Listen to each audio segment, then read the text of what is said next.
paano mapababa ang konsumo ng kuryente sa kabila ng tag-init. Ang DIY na ito ay hatid sa inyo ng ADESA. Paniguradong mas malaki ang magiging bill mo sa kuryente tuwing panahon ng tag-init dahil ang appliances gaya ng electric fan, aircon at refrigerator ay mas madalas mong magagamit. Pero sa kabila nito, narito ang ilang payo ng mga eksperto para mapababa mo ang konsumo ng kuryente kahit na tag-init. Una, i-unplug mo ang appliances na hindi ginagamit dahil kumukonsumo pa rin ito ng kuryente basta't nakasaksak sa outlet.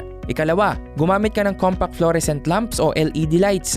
Ikatlo, panatilihin sa 25 degrees Celsius ang temperatura ng aircon at iwasang magbukas-sara ng mga bintana at pintuan. Ikaapat, regular na linisin ang fan blades ng electric fan at filter ng aircon.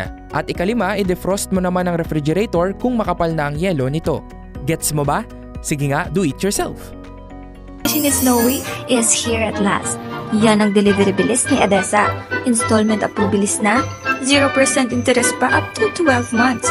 Sa ADESA installment, kaya-kaya.